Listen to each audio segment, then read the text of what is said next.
ओम नमः शिवाय, ओम नमः शिवाय, ओम नमः शिवाय, ओम नमः शिवाय। उपमन्यु, अरे कहाँ ढूंढूं तुझे मैं?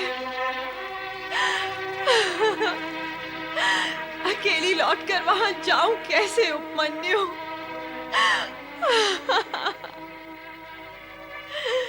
अरे वहां ना जाऊं तो फिर कहाँ जाऊं? उपमन्यु! ओम नमः शिवाय, ओम नमः शिवाय, ओम नमः शिवाय, ओम नमः शिवाय, ओम नमः शिवाय, ओम नमः शिवाय, ओम नमः शिवाय, ओम नमः शिवाय, ओम नमः शिवाय, ओम नमः शिवाय, ओम नमः शिवाय, ओम नमः शिवाय, ओम नमः शिवाय। ये तो किसी बालक की पुकार है स्वामी। हाँ, बालक ही है। वो आपको पुकार रहा है। सुन लो उसकी करुण पुकार। मुझे ही नहीं, तुम्हें भी। हमारे साथ साथ मातृत्व के लिए वो तुम्हें भी पुकार रहा है। मुझे? मुझे क्यों? वो तो ओम नमः शिवाय कहकर आपको नमन कर रहा है। शिव में शिवा भी तो समाई हुई है। ध्यान से सुनो, तुम्हें हमारे नाम के साथ साथ अपना नाम भी सुनाई देगा। पर ये बालक है कौन? प्रतीक्षा करो देवी, कुछ समय पश्चात तुम्हें अपने प्रश्न का उत्तर मिल जाएगा।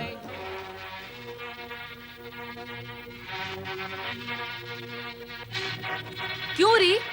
तू तो अपने पुत्र को लेने गई थी, फिर अकेली क्यों चली आई? हाँ? तेरा चोर बेटा अब वापस आएगा? हाँ? गाय के थन में मुंह लगा के कहीं पे दूध पी रहा होगा। नहीं। वो गया तो जा, अब तू भी चली जा। चल, निकल जा यहाँ से। अरे तारा, निकल कर कहाँ जाएगी मेरी बहन? कहीं भी जाए, हमें उससे क्या? एक तो इसका पुत्र उपमन्यु कहीं चला गया, वो उसी दुख में दुखी है। दूसरा तुम उससे निकालोगी तो स्थिति क्या होगी इसकी? तुम्हें इसकी और इसके पुत्र की बड़ी चिंता है, मेरी काली गाय की नहीं। उसका कोई दुख नहीं। तारा, गाय तो मूल्य देकर भी मिल जाएगी, पर क्या पुत्र मूल्य देकर भी मिलते हैं? मेरी बहन कहीं नहीं जाएगी, वो यहीं रहेगी। भूले भटके से जिस दिन भी इसका पुत्र मिल जाएगा, उस दिन से ये यहाँ नहीं रहेगी, समझे? हाँ? तारा! भैया, उपमन्यु। ओम नमः शिवाय, ओम नमः शिवाय, ओम नमः शिवाय, ओम नमः शिवाय, ओम नमः शिवाय, ओम नमः शिवाय, ओम नमः शिवाय, ओम नमः शिवाय, ओम नमः शिवाय, ओम नमः शिवाय, ऋषि व्याघ्रपाद का पुत्र उपमन्यु नमः शिवाय, शिव आराधना में निमग्न है। ओम नमः शिवाय, ओम इसकी भाव भंगिमा नमः शिवाय, और मुद्रा को देखकर ऐसा लगता है जैसे शिव भक्तों में अपना नाम अवश्य अमर करेगा। नमः शिवाय, नारायण नारायण। ओम नमः शिवाय, परंतु ये नाम अपना अमर तब करेगा ओम नमः जब इसकी ये पुकार भगवान भोलेनाथ तक पहुंचेगी। प्रश्न ये उठता है कि अब तक इसकी पुकार भोलेनाथ तक क्यों नहीं पहुंची? नमः शिवाय, यहाँ प्रश्न उठाने से क्या लाभ होगा नारद? प्रश्न तो वही उठना चाहिए जहाँ भगवान भोलेनाथ विराजमान हो। नमः शिवाय, नारायण नारायण। नमः शिवाय, ओम नमः शिवाय, ओम नमः शिवाय, ओम नमः शिवाय, ओम नमः शिवाय, ओम नमः शिवाय, ओम नमः शिवाय, ओम नमः शिवाय, ओम नमः शिवाय, ओम नमः शिवाय। नाथ, आप कहाँ अदृश्य हो गए? नारायण नारायण नारायण। अरे भगवान भोलेश्वर कहाँ चले गए? माता पार्वती, मेरा प्रणाम स्वीकार करते हुए आप मुझे ये बताएं कि आपने भगवान भोलेनाथ को कहाँ भेज दिया? नारद, वे मेरे भेजे हुए कहीं जाते हैं क्या? जब उनका भक्त उनका नाम भजता है तो वो भागते हैं, फिर वे किसी की नहीं सुनते। नारायण नारायण, समझ गया माता, मैं समझ गया। भगवान भोलेनाथ अपने भक्त बालक उपमन्यु से प्रभावित होकर उसके पास गए होंगे। ऐसा ही हुआ होगा देव ऋषि। ओम नमः शिवाय की ध्वनि से कैलाश कंपायमान हुआ था। कैलाश ही नहीं, भक्त की पुकार पर तो तीनों लोग कंपायमान होते हैं नंदी महाराज। ये निश्चित ही बालक उपमन्यु की भक्ति का प्रभाव था। मैं तो यहां आया था भोलेनाथ के दर्शन के लिए, किंतु वो चले गए अपने भक्त को दर्शन देने के लिए। तो अब क्या करोगे नारद? वहीं जाऊंगा जहां भगवान गए हैं और उनके शेष दर्शन करूंगा। शेष दर्शन अर्थात ये माता, आपके दर्शन से भगवान भोलेनाथ के आधे दर्शन तो हो जाते हैं, जो कि हो गए हैं, और अब मैं वहां जा रहा हूं जहां भोलेनाथ गए हैं, और अब वहीं जाकर उनके शेष आधे दर्शन कर लूंगा। नारद, ऐसा भी तो होता होगा कि केवल भोलेनाथ के दर्शन कर लेने से मेरे भी आधे दर्शन हो जाते होंगे। नहीं माता नहीं, ऐसा सर्वथा नहीं होता। माता, ये सत्य केवल एक मार्गी यात्रा करता है। एक मार्गी यात्रा कैसी होती है नारद? माता, आपके दर्शन से भोलेश्वर के दर्शन तो हो जाते हैं, परंतु उनके दर्शन से आपके दर्शन कदापि नहीं होते। पर क्यों? वो इसलिए माता कि आप शक्ति हैं और वो शिव। मूल प्रेरणा स्रोत तो आप है, नारी ही तो मूल प्रेरणा होती है। नारद, तुम तो बाल ब्रह्मचारी हो, तुम्हें ये नारी ज्ञान कब और कहां हो गया? यदि कोई विचार है विवाह का तो कन्या देखी जाए तुम्हारे लिए। शिव शिव शिव शिव शिव शिव। नारायण नारायण।